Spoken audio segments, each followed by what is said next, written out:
Salam Bapak Ibu yang dikasih Tuhan. Halo. Saudara-saudara yang dikasih Tuhan, mari kita baca kebenaran firman Tuhan yang terambil dari 2 Korintus pasal yang keempat. 2 Korintus pasal yang keempat ayat 16 sampai 18. Ada 3 ayat yang saya dapat katakan amin. Judul perikopnya adalah jangan tawar hati, juga waktu menghadapi maut. Kalau sudah dapat kita bacakan bersama-sama Bapak Ibu, karena hanya 3 ayat ya. Ayat 16 bersama-sama, 2, 3 ya. Sebab itu kami tidak tawar hati, tetapi meskipun manusia lahiriah kami semakin merosot, namun manusia batiniah kami dibaharui dari sehari ke sehari. Sebab penderitaan ringan yang sekarang ini mengerjakan bagi kami kemuliaan kekal yang melebihi segala-galanya, jauh lebih besar daripada penderitaan kami. Sebab kami tidak memperhatikan yang kelihatan, melainkan yang tidak kelihatan. Karena yang kelihatan adalah sementara, sedangkan yang tak kelihatan adalah kekal. Amin. Bapak Ibu Saudara yang dikasih Tuhan, sebelum Rasul Paulus berbicara tentang manusia batiniah, maka dia sebelumnya berbicara tentang bagaimana pengorbanannya di dalam pemberitaan Injil. Saudara-saudara yang dikasih Tuhan, saya akan mengkorbankan yaitu manusia batiniah. Apa yang dialami oleh Rasul Paulus? Ketika Rasul Paulus memberitakan pemberitaan Injil, memenangkan banyak jiwa, saudara-saudara yang dikasih Tuhan, maka Rasul Paulus mengalami yang disebut dengan ditindas, terjepit, putus asa, dianiaya, dan bahkan hampir binasa, hampir mati. Itu ada di ayat 8, 9, dan 10. Saudara-saudara yang dikasih Tuhan, ketika Rasul Paulus mengalami semuanya itu, Rasul Paulus yang semakin hari semakin tua, yang dia katakan manusia lahiriah kami semakin hari semakin merosot. Tetapi Rasul Paulus tidak pernah tawar hati. Bapak Ibu yang dikasih Tuhan, saudara-saudara, hidup kita ini ada 2, manusia lahiriah dan manusia batiniah. Semua orang, mau dia orang yang tidak percaya Yesus, mau dia orang percaya Yesus, yang disebut manusia maka terdiri dari 2 unsur ini. Manusia lahiriah. Manusia lahiriah artinya adalah semua manusia dilahirkan secara lahiriah, fisik jasmani. Tidak ada manusia yang tidak dilahirkan. Pengecualian adalah manusia pertama. Adam tidak dilahirkan oleh seorang wanita, tetapi dilahirkan oleh Tuhan Allah, karena langsung diciptakan dari debu dan tanah, manusia pertama. Yang kedua adalah Hawa. Hawa juga tidak melewati rahim ibu, tetapi dia melalui proses unik juga, yaitu dari tulang rusuknya Adam. Dari tulang rusuk, bukan tulang rusak ya. Jadi ingat, para wanita, engkau berasal dari tulang rusuk, bukan tulang rusak. Ya, kalau wanita-wanita yang karakternya rusak, berarti bukan dari tulang rusuk, melainkan tulang rusak. Nah, saudara-saudara dikasih Tuhan, maka semua manusia secara lahiriah itu lahir dan kemudian melalui proses pertumbuhan. Lahir, kemudian dikasih susu oleh ibunya, dirawat oleh orang tuanya, terus mengalami proses pertumbuhan dari batita, balita, dari anak, pra-remaja, remaja, dewasa, dewasa muda, dewasa setengah parubaya baya gitu kan, dan terus masuk lagi tua bang. Akhirnya merosot. Manusia itu memiliki fase di mana tubuhnya, manusia lahiriahnya Itu masa di mana paling kuat. Amin. Kira-kira manusia kita ini, lahiriah kita ini paling kuat umur berapa? Paling kuat, tubuh kita paling kuat umur berapa? 20, 17 lah ya. 18, 19, 20, 21, 22, iya sampai 30 ya. 30 ke atas lagi, 35, apalagi 35 ke atas udah mulai. Saya udah mulai. Saya kalau jalan aja sedikit itu terasa udah. Ya, nunduk aja sedikit diri udah mulai. Tapi coba bayangkan umur 17. Rasanya gesitnya minta ampun kan? Coba kita naik tangga sedikit. Saya naik tangga tadi pas duduk. Nafas. Tarik nafas. Kenapa? Mulai kelihatan manusia lahiriahnya merosot. Umur 17, 15, 16, 17, anak remaja, wow, dahsyat. Luar biasa. Manis-manis, cantik-cantik. Lincah, gesit. Gesit-gesit. Ya kan? Itu masa-masa di mana bunga sedang mekar. Kami pernah tanam di rumah kami di Medan bunga mawar merah. Mawar merah itu, kemudian dia itu pertama kuncup kan, kemudian dia membuka katupnya tuh, kelopaknya kan, lama-lama, merah sekali, cantik luar biasa. Kita kalau umur masih belasan, luar biasa. Yang wanita cantik-cantik, yang cowok ganteng-ganteng, lincah-lincah semuanya. Nggak ada yang keriput-keriput, nggak ada itu. Dia kan, fisik kuat, mau begadang dari pagi, terus kayaknya rasanya nggak capek-capek. Lari ke sana kemarin nggak capek-capek, nggak ada capeknya benar. Usia masa di mana-mana kita, tubuh kita mengalami puncak yang paling tinggi. Tapi coba mulai 30, 35, 40, siap-siap. Mulai semua merosot. Keriput di mana-mana. Bintik hitam di mana-mana. Saya dulu nggak ada bintik ini nggak ada, saudara. Kok saya kayaknya ini kok ada bintik hitam? Iya benar. Proses penuaan. Iya kan? Saya lihat loh, kok banyak banget bintik hitam di wajah saya ya. Gosok-gosok, ya kan? Pakai sabun mandi tuh saya gosok kuat, enggak hilang juga. Digosok keluar asap tuh Aladin. Saking-sakingnya kan itu kan ada spon gitu, saya gosok kuat, tetap juga saudara. Tetap nggak hilang. Wajah mulai keriput.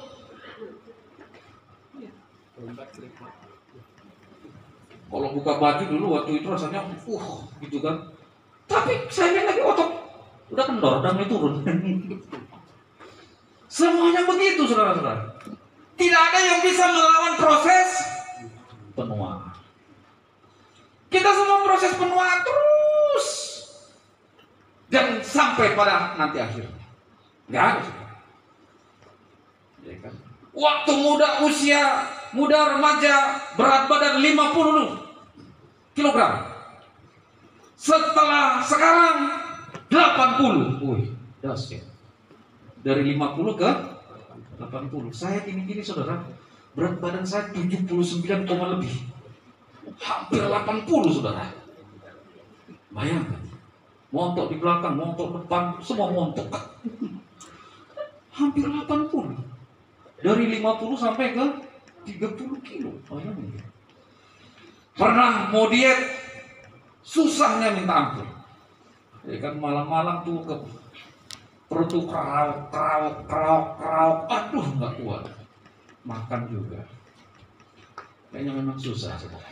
Dan bahkan banyak teman-teman yang saya lihat diet awalnya 6 bulan bertahan.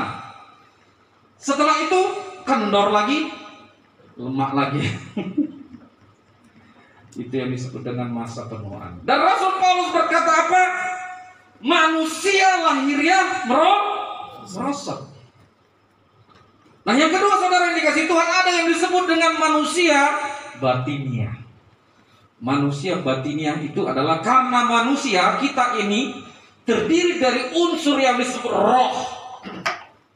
Waktu Allah menciptakan Adam dan Hawa, Adam itu dibentuk dari debu tanah, maka Tuhan menghembuskan nafasnya, roh kehidupan ke dalam hidung Adam dan Hawa. Maka hidup. Yang disebut dengan roh, nafas kehidupan. Sehingga manusia juga terdiri dari unsur rohani. Semua manusia, saudara. Tidak peduli mau agama apapun, mau bagaimanapun. Dia terdiri dari unsur manusia batiniah atau rohani. Persoalannya adalah, apakah kita lebih mementingkan perawatan manusia batiniah atau lahiriah? Ada banyak orang tua berpikir bahwa tugasnya adalah hanya mengurusi anaknya manusia lahiriah. Yang penting kasih makan, kasih susu, kasih ini, berikan fasilitas, berikan ini, berikan ini, berikan itu. Sekolahkan sampai setinggi-tingginya. Dalam bahasa filosofi Batak ada tuh. Kugogo pemasari Arian Nanggodari Laut Pasiko Laut Geleki. Loh, ini gereja HKBP atau gereja apa? Oh, gereja HKBP. Artinya horas banget. Artinya Bapak Ibu, seorang orang tua itu dia akan berusaha terus bekerja pagi siang malam untuk memenuhi kebutuhan anaknya sampai sekolah setinggi-tingginya. Itu artinya Bapak Ibu. Banyak orang berpikir begitu, terjebak, hanya berpikir itu memenuhi kebutuhan anak, sekolah tinggi-tingginya, hebat, sukses, tapi lupa untuk memenuhi yang disebut dengan kebutuhan manusia batiniah. Manusia batiniah kita, manusia rohani kita harus juga diisi. Sebagaimana pertumbuhan kita secara lahiriah, secara fisik harus diisi. Bagaimana cara mengisi manusia batiniah kita? Harus diisi dengan kebenaran firman Tuhan. Amin. Jangan sampai manusia lahiriah kita, badan kita besar, berotot, kuat, sehat, tapi manusia batiniah kita kropos. Ini bahaya. Ada banyak orang tua terfokus perhatiannya untuk membesarkan anaknya dalam hal-hal fisik lahiriah. Fokusnya ke situ terus. Nah, lu mau apa? Yang penting lu mau sekolah setinggi-tingginya, lalu sukses, lu harus jadi orang hebat. Apa lu perlukan? Ini Pak, ya boleh kasih semua. Lu sekolah paling terbaik, iya semua. Tapi lupa mendidik anaknya di dalam rohani. Lupa mendidik anaknya di dalam kebenaran firman Tuhan. Lupa memperkenalkan siapa Allahnya kepada anaknya. Lupa memperkenalkan Yesus Kristus kepada anaknya. Sehingga anaknya merosot secara rohani. Tubuh kita kuat, cerdas, pintar, tetapi manusia lahiriah rohani kita kropos. Saudara-saudara yang dikasihi Tuhan, saya selalu berkata bahwa orang tua adalah penginjil yang utama bagi anak-anaknya. Amin. Orang tua adalah pemberita Injil, pemberita yang pertama memperkenalkan siapa Yesus kepada anak-anaknya, menyampaikan firman Tuhan kepada anak-anaknya. Ketika kita memperkenalkan siapa Yesus Kristus, Allah yang kita sembah, ketika kita menceritakan firman Tuhan kepada anak-anak kita, maka mereka diisi manusia batiniahnya, maka manusia rohaninya diisi. Mereka akan bertumbuh dalam pengenalan firman Tuhan, dalam pengenalan akan Yesus Kristus Tuhan dan Juru Selamatnya. mereka akan kuat. Saudara, ada banyak anak dan bahkan banyak orang yang berprestasi di dalam dunia akademik, tetapi tidak prestasi dalam dunia rohaninya. Oleh sebab itu maka penemu-penemu banyak sudah mendefinisikan bahwa sebenarnya yang kita isi dalam kehidupan kita ini bukan hanya IQ. Amin. Tapi ada satu yang ditambahkan. Apa itu? SQ. Spiritual. Dan ini tugas kita. Ini bukan hanya tugas gereja. Ini bukan hanya tugas pendeta, hamba Tuhan, penginjil, tidak. Tetapi tugas yang paling besar yang diemban oleh orang tua adalah memperkenalkan siapa Yesus itu, siapa juru selamat kita, memperkenalkan firman Tuhan kepadanya. Kelak dia akan dewasa, kuat di dalam iman. Walaupun dia tidak meraih kesuksesan dunia ini, saudara. Walaupun dia tidak jadi orang yang kaya, yang seperti yang kita pinginkan, jabatan tinggi.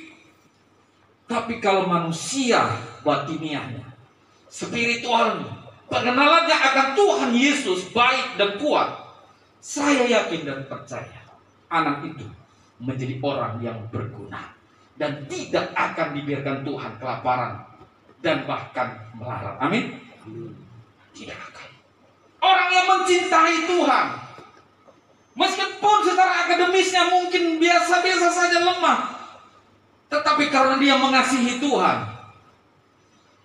Tuhan itu akan memeliharanya. Tetapi kalaupun setinggi apapun prestasi kita, akademik kita isi, tetapi tanpa pengenalan akan firman Tuhan, maka jatuhnya adalah seperti Eropa, saudara. Pintar-pintar, cerdas-cerdas, penemuan-penemuan hebat dari Eropa sana, tapi tumbang di dalam kerohanian. Coba cek Eropa, saudara. Tumbang. Paling besar di Eropa itu perceraian. Perceraian, aborsi.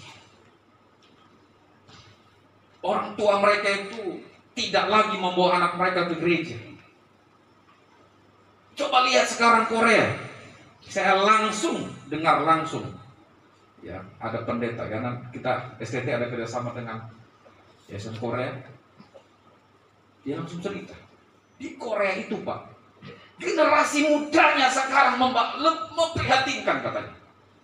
Kalau generasi tua orang tuanya masih bagus, kuat di dalam iman kepada Yesus. Tapi masa anak-anak muda sekarang remaja ini sudah berbahaya katanya. Kenapa, Pak? Saya bilang, mereka mencintai K-pop, gaya-gaya semuanya, Pak. K-pop Korea, apa drama Korea, gaya, waduh. Dan itu semua sedang mereka kejar seperti Hollywood. Ini langsung saya dengar, saudara. Dan di gereja jangan harapkan anak-anak muda sekarang lagi di Korea sana mencintai Tuhan. Maka yang tinggal di gereja itu orang-orang tua saja. Gaya hidup, hedonisme, konsumerisme, startup. Itu Korea itu sekarang itu yang sedang dikejar, katanya. Saudara-saudara, disinilah ada sesuatu yang terputus. Ketika orang tua tidak mendidik anaknya dengan iman, mencintai Tuhan Yesus, mencintai firman Tuhan, sehebat apapun orang tua di dalam firman, sehebat apapun kita dalam iman kita, kalau kita tidak teruskan kepada anak kita, maka generasi ke depan akan generasi yang rapuh. Korea sudah membuktikannya. Maka prediksi dari mereka, ini langsung dari pendeta Korea, katakan apa? 20-30 tahun ke depan, Korea tidak lagi mencintai Tuhan. Bukan saya yang prediksi, tapi mereka. Korea Utara atau Selatan? Oh iya, itu kalau Korea Utara kan itu yang apa namanya, udah meninggal ya. Korea Utara kan itu, Pak, komunis atau apa ya? Komunis ya. Nah, saudara-saudara yang dikasih Tuhan, ini tugas kita. Nah, jadi kita harus menghias apa?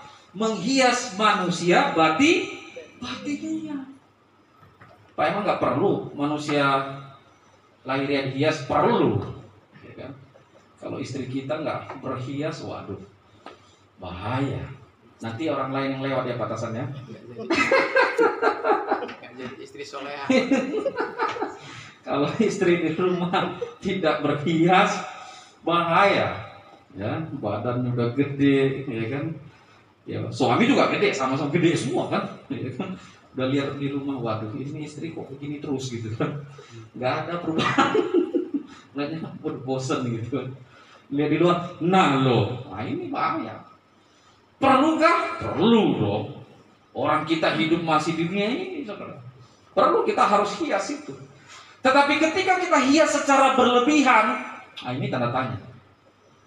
Kalau kita hias secara berlebihan, coba lihat tuh, Hotman Paris Huta PA. Hotman Paris Huta PA. Waduh, cincinnya saudara ngelain tesi. Waduh, gitu. Sepatunya apa? Dari duri-duri gitu. Dia pernah diwawancarain tuh. Ya, diwawancarain, kita nggak katanya. Saya ini, jam tangan saya ini, kayak Bataknya kan. Jam tangan saya ini, saudara-saudara, ini 1 M lebih katanya. Ini masih jam tangan saya, belum cincin saya ini ya. Cincin ini 1 M, 5 M. Dalam hati saya 5 M, berapa M nih? Tapi ternyata serius, saudara. Belum lagi ini pakaian saya ini semua buat. Nah, saudara, kita nggak perlu sampai begitu, amin. Ya kalau dia begitu silakan. Tetapi yang mau saya tegaskan, kita nggak perlu begitu, saudara. Tetapi yang perlu kita harus perhatikan adalah menjaga keseimbangan dengan apa? Menghias manusia apa? Batinnya kita harus dihias.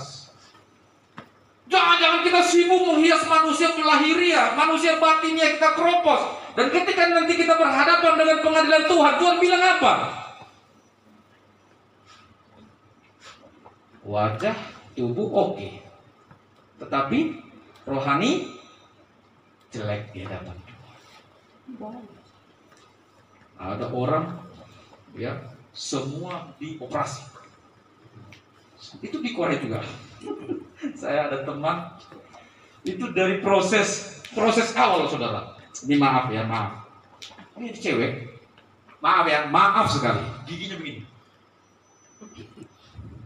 Itu dari proses awal, terus dibedah, saudara, giginya, terus rahangnya, dioperasi, dibagusin, semua dipermak kulitnya semua. Waktu jadi, saudara, mirip artis Korea, benar, saudara. Benar. Saya cantik, benar. Dibandingkan dari awal sebelum masuk operasi sampai endingnya. Di Korea lagi berlomba yang begitu aja. Kita nggak tahu mana yang asli cantik, mana yang ini, kita nggak tahu. Semuanya cantik. Waktu kita lihat foto lamanya mana, coba. Foto lamanya kita takut. Waktu lihat foto lama mengerikan. Tapi foto setelah keluar dari operasi, wow. Terus ada yang komen di bawah. Saya kadang-kadang baca komen. Biarin aja lu cantik sekarang, tapi anak lu pasti lahirnya jelek. Kenapa? Lu kan dulu jelek. Saya baca komen itu kurang asam memang. Itu kan bebas aja orang komen. Saya baca soalnya. Saya ingin baca. Itu ada videonya, ada saudara. Nanti saya share. Lu mah cantik sekarang karena lu keluar dari operasi. Coba lihat nanti anak lu pasti jelek kan seperti lu sebelum operasi kata. Aduh, saya bilang tega juga orang ini. Tapi boleh juga. Ya, dia kasih komen gitu supaya apa? Ya, dia baca supaya kaget dia juga kan. Nanti lahir anaknya kayak dia sebelumnya kan. Nggak mungkin lahir anaknya kayak dia setelah dioperasi, ya enggak lah. Gennya awalnya begitu. Saya takutnya waktu naik ke surga, Tuhan Yesus lihat. Kamu siapa? Tuhan Yesus bilang, kamu siapa? Saya Tiur. Kamu nggak begitu. Saya ciptakan kamu nggak begitu. Tuhan, maaf Tuhan. Kenapa? Saya udah dipermak sama Tuhan. Ya udah, saya nggak kenal kamu lagi loh. Bahaya. Tuhan nggak kenal lagi loh. Memang nggak bisa dikenal lagi, saudara. Nanti cek deh video-videonya. Waduh, mengerikan. Saudara, itu terlalu menghabiskan waktu, menghabiskan energi, menghabiskan uang hanya untuk manusia lahiriah. Tetapi untuk menghias manusia batin yang ini nggak mau. Untuk melayani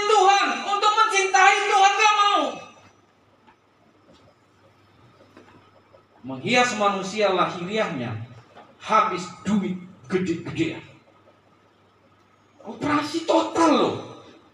Operasi total itu kan bisa miliaran tuh saudara. Rahangnya aja udah beda. Yang rahangnya gede, ini kayak saya kan rahang gede, lebar begitu saudara. Waktu lihat ini, jadi apa ya? Apa istilah sekarang tuh? Rahang apa? Tirus ya. Ini ini dagunya lebar kayak saya kan dagunya lebar. Waktu keluar, wih, daunnya jadi panjang saudara. Cantik bener. Cakep. Hidungnya maaf ya, hidungnya pesek. Pesek banget. Saya bersyukur hidung saya nggak pesek. Waktu keluar, wih, hidung mancung saudara. Waduh, saya bilang, bener juga. Ini suatu saat kalau masuk di Indonesia, ini bakal rame. Itu bakal masuk di Indonesia rame ini saudara. Pasti seru ini. Tapi saya khawatir sih karena dananya besar sekali itu. Gede banget pasti itu. Total saudara, rahangnya aja udah dipindahin loh. Gimana caranya ya?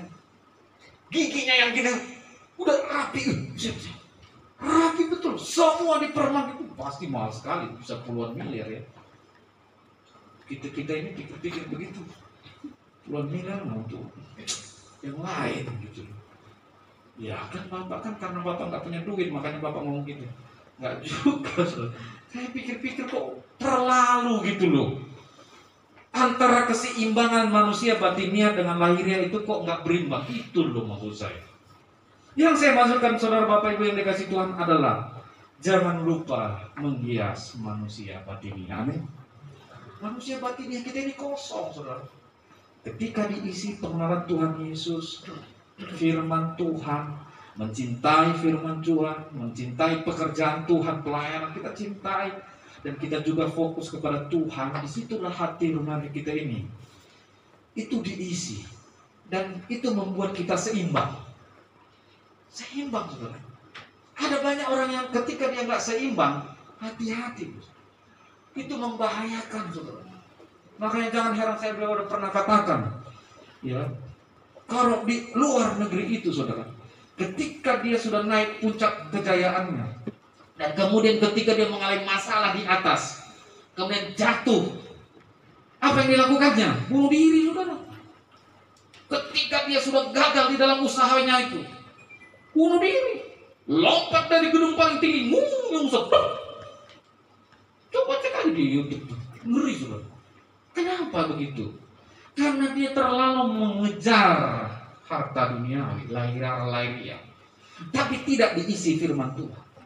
Bagi kita anak-anak Tuhan, silahkan kejar itu, nggak apa-apa. Kita kejar kesuksesan, iya nggak apa-apa. Tapi jangan lupa kejar juga firman Tuhan, amin. Jangan lupa kejar juga Tuhan Yesus, mencari kerajaan Allah. Matius 6 ayat 33. Maka carilah dahulu kerajaan Allah dan kebenarannya, maka semuanya itu akan ditambahkan bagi jangan lupa.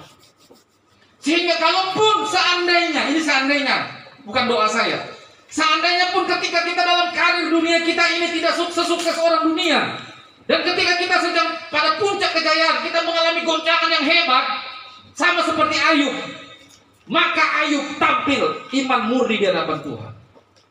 Ketika kita pun jatuh, kita kan nggak tahu saudara dalam kehidupan kita. Ketika kita mengalami masalah besar, tapi karena iman kita kuat di dalam Tuhan, kita tidak sampai jatuh tergeletak. Amin. Kenapa Ayub tidak sampai jatuh tergeletak? Ayub itu tenang saja. Karena imannya kepada Tuhan. Karena cintanya kepada Tuhan. Memiliki pemahaman yang benar tentang siapa Tuhannya. Sehingga dia tidak sekali-kali mengutuk Tuhan. Coba lihat orang-orang yang bunuh diri itu. Orang yang bunuh diri adalah karena imannya kropos. Sehingga dia pikir, untuk apa lagi hidup ini? Sudah terbang dari lantai 30, lantai 100 saudara. Main-main nyungsep. Jadi tahu tempe. Apakah begitu? Tidak. Kita anak Tuhan, kita sadar. Tujuan kita bukan itu. Bukan. Sehingga sekiranya pun itu terjadi, tapi doa kita jangan. Amin. Kalaupun itu terjadi, diizinkan Tuhan seperti Ayub, tidak sampai jatuh tergeletak. Sebab Tuhan menopang tangannya,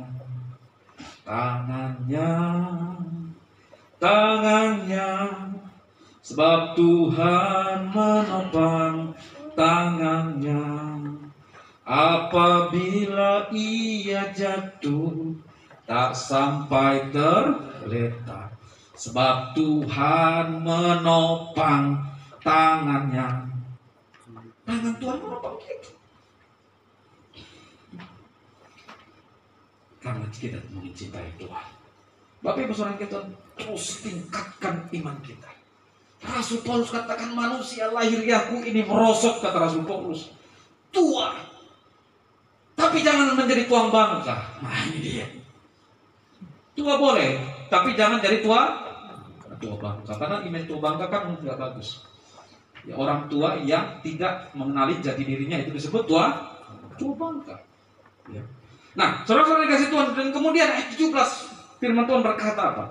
Sebab penderitaan ringan yang sekarang ini mengerjakan bagi kami kemuliaan kekal yang melebihi segala-galanya, jauh lebih besar dari penderitaan kami. Jadi kita tahu bahwa apa yang kita alami di dunia ini hanyalah penderitaan yang ringan. Itu ringan biasa saja yang kita alami, saudara. Karena kita tahu bahwa ada sesuatu yang sedang kita kerjakan. Apa itu? Kemuliaan yang kekal. Nah, oleh sebab itu kalau kita alami di dalam kehidupan kita ini penderitaan, pergumulan, itu biasa, kata Rasul Paulus. Tetapi walaupun biasa, kalau kita tidak siap dan kita tidak benar-benar survive menghadapinya, bisa saja kemuliaan kekal yang kita mau dapat itu tidak dapat. Kalau kita tidak siap menghadapinya. Maka Rasul Paulus katakan begitu kan? Mengerjakan bagi kami kemuliaan yang kekal, penderitaan yang ringan sekarang. Jadi Tuhan latih kita menderita, mengalami hal-hal itu biasa, kata Rasul Paulus, kata firman Tuhan. Tetapi pertanyaannya, walaupun itu hal yang ringan, apakah kita siap menghadapinya? Ada banyak orang yang tidak siap menghadapinya. Penderitaan ringan padahal mengambil jalan pintas. Dengan pikirannya sendiri, dengan keputusannya sendiri. Bukan oleh pimpinan roh Tuhan. Bukan oleh berdasarkan firman Tuhan. Diambil jalan pintas. Sehingga apa yang terjadi Bapak Ibu Saudara yang dikasihi Tuhan, maka kemuliaan yang kekal yang hendak kita kerjakan, kita sedang kejar, itu tidak tercapai. Jadi yang kita harus sadari apa? Sebagai anak-anak Tuhan, kita tahu bahwa apa yang kita alami ini adalah hal-hal yang ringan dan biasa. Amin. Biasa. Tidak berat. Ketika kita berjalan bersama Tuhan. Bagi orang yang tidak berjalan bersama Tuhan, semuanya berat. Amin. Bagi orang yang tidak bersama Tuhan, bagi orang yang tidak tinggal di dalam Tuhan, semuanya kehidupan ini berat, saudara. Mau lakukan berat, mau lakukan nggak bisa, mau ini nggak bisa, lainnya Tuhan nggak bisa. Loh, semuanya nggak bisa. Yang bisa apa? Semua nggak bisa. Kenapa nggak bisa? Semuanya nggak bisa. Karena dia tidak berjalan bersama Tuhan. Bersama Tuhan, kita cakap melakukan segala sesuatu. Amin. Bersama Tuhan, lakukan perkara besar. Yesus, tidak ada yang suka bersama Yesus pada jalan keluar. Untuk masalahku, untuk masalah kita semua, bersama Yesus ada jalan keluar. Bersama Yesus tidak ada yang sukar, itu jelas kok. Maka Rasul Paulus menghadapi semua apa yang dialaminya nggak takut dia. Kenapa dia memandang Yesus? Nggak ada yang sukar baginya. Karena dia berjalan bersama Yesus. Pertanyaannya, apakah kita berjalan bersama Yesus ataukah kita berjalan mengandalkan kekuatan kita? Jadi kita mengandalkan kekuatan pikiran kita. Aku bisa.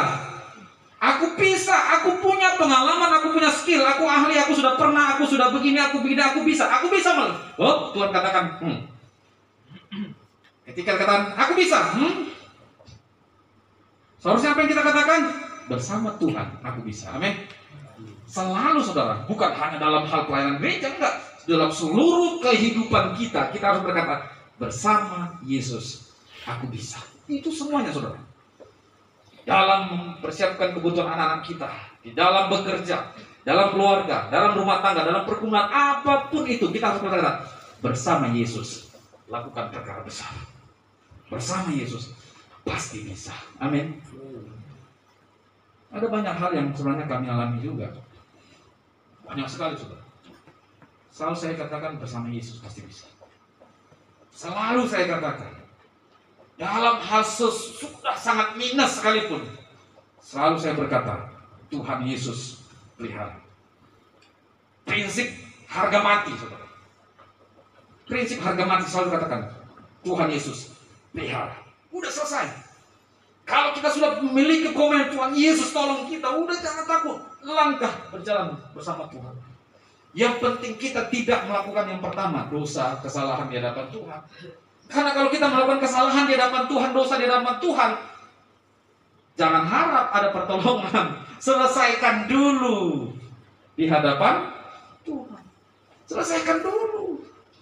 Setelah semuanya beres, setelah semua selesai di hadapan Tuhan, dan ketika kita mengalami pergumulan, jangan takut. Jangan takut saudara. Kalau hubungan kita dengan Tuhan baik, hubungan relasi kita dengan Tuhan intim dan bagus, jangan takut. Berjalanlah bersama Tuhan. Kau tidak berjalan sendiri. Coba perhatikan itu. Setiap perjalanan hamba-hamba Tuhan, Tuhan yang berada di depan. Setiap perjalanan para nabi-nabi Allah, Tuhan, rasul-rasulnya Tuhan, Tuhan yang di depan. Sehingga selalu ada jalan keluar. Itu yang kedua. Yang ketiga Bapak Ibu, ayat 18. Sebab kami tidak memperhatikan yang kelihatan, melainkan yang tak kelihatan. Karena yang kelihatan adalah sementara, sedangkan yang tak kelihatan adalah kekal. Kita memang manusia kan terkecoh di yang kelihatan kan. Iya, kita terkecoh yang kelihatan. Apa yang kita lihat itu terkecoh. Padahal di dunia ini ada juga dunia yang tak kelihatan, yang tidak bisa ditangkap dengan indera kita. Kita hidup berdampingan dengan dunia yang tak kelihatan, saudara. Kita tidak hanya hidup secara materi. Hidup secara materi maksudnya ini, fisik gitu. Benda-benda materi. Enggak, saudara. Ada masa fase di mana seluruh berbau materi ini akan habis. Ada fase tahap di mana hal-hal materi ini tidak akan ada lagi, saudara. Dan Rasul Paulus menjelaskan ada fase di mana yang kekal. Kita sedang mempersiapkan hidup kekal atau sedang mempersiapkan hidup sementara? Ini pertanyaannya. Apakah kita sibuk dengan kehidupan sementara? Apakah kita sibuk dengan kehidupan fisikly, jasmania? Ataukah kita hidup sedang mempersiapkan hal-hal yang kekal? Amin. Hal fisik berapa tahun? Wah, Pak Paulus sudah sering bilang itu. Ayat 70 kalau kuat, 80 kalau kuat, 80. Coba hitung. Saya kadang-kadang, ini masih kadang-kadang saya udah mulai hitung. Umur saya 38. 38 berarti sudah setengah jalan hidup. Lebih, udah lewat. Iya kan? Udah lewat kan? Setengah jalan. Kalau sampai 70. Kalau sampai 70, kalau 20 tahun lagi udah hebat juga kan, 58, 60. Ya kan? Kadang saya mikir juga, nggak terasa loh. Udah lewat setengah perjalanan hidup dilewati. Kalau Bapak Ibu yang di depan saya yang lebih senior, lebih senior dalam usia gitu. Pak, Tasan 50 berapa Pak? 53. Udah gak lama lagi Pak.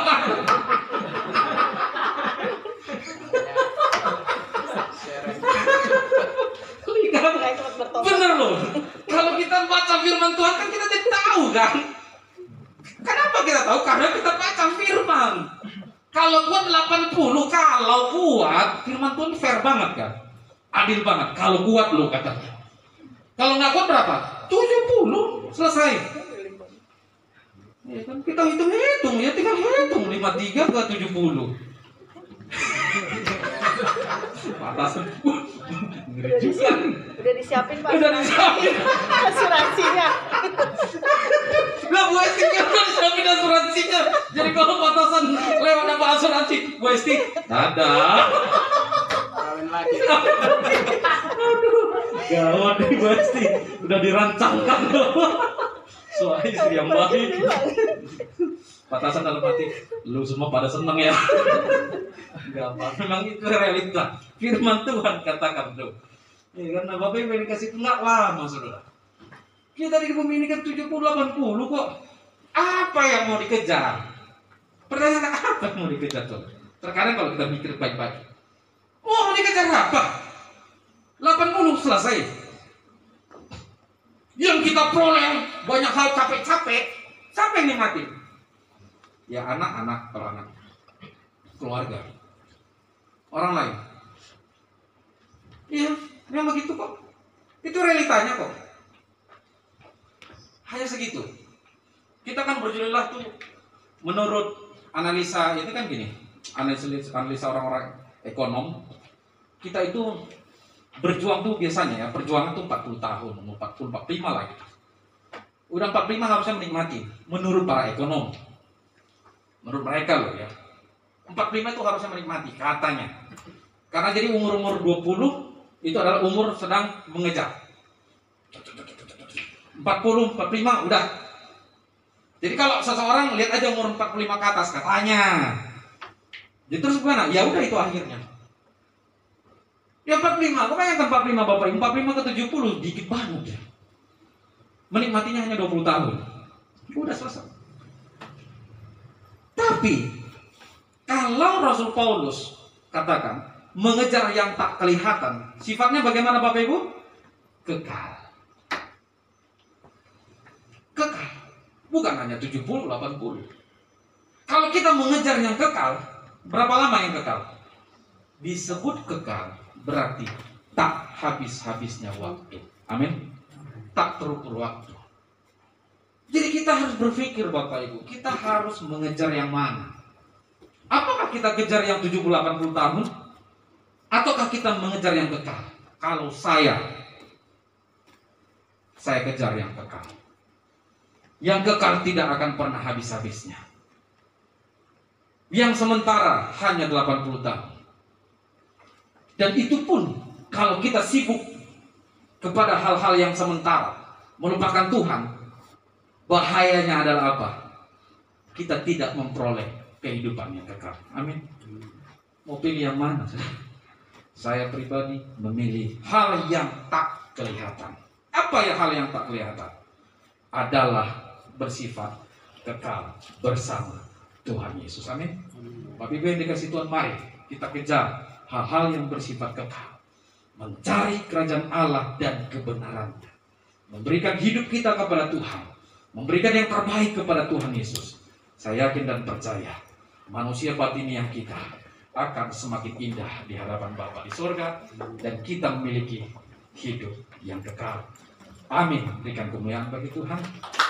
Saya undang teman-teman semuanya.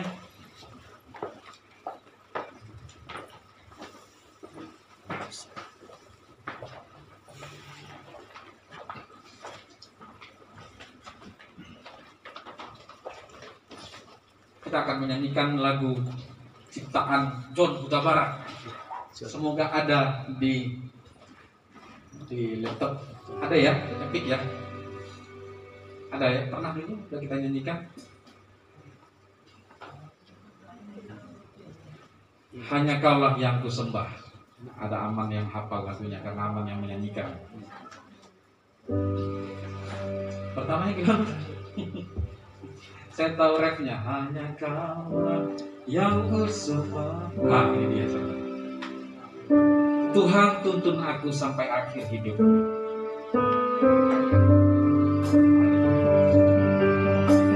Terima kasih.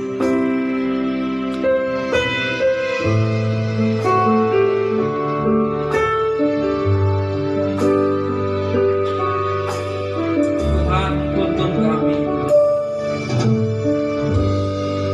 Tuhan tuntun aku.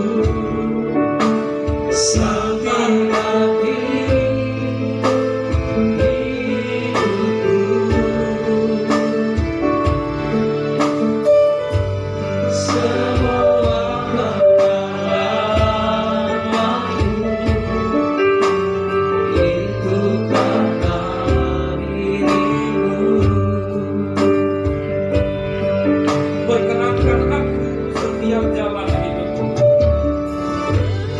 Perkenankan aku setiap jam hidupku,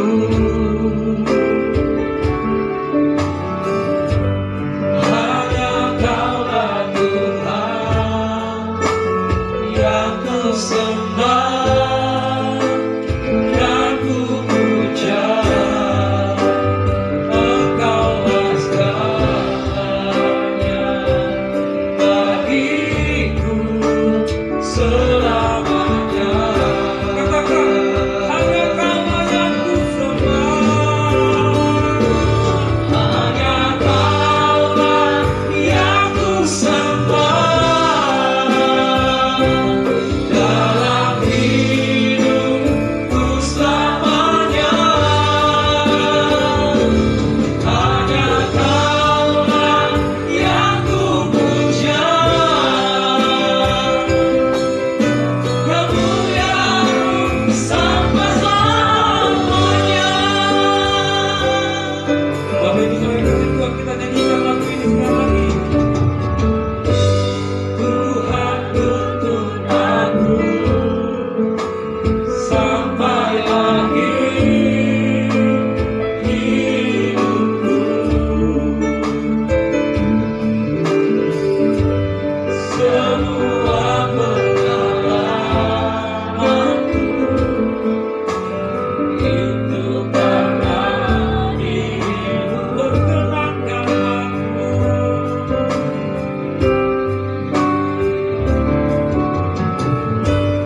Perkenankan aku setiap jam hidupku,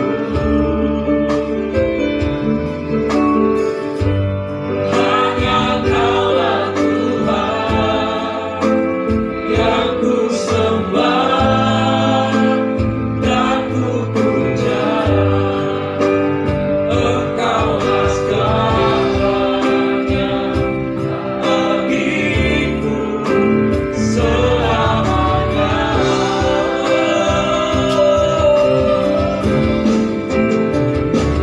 Hanya Kaulah yang ku sembah dalam hidupku selamanya.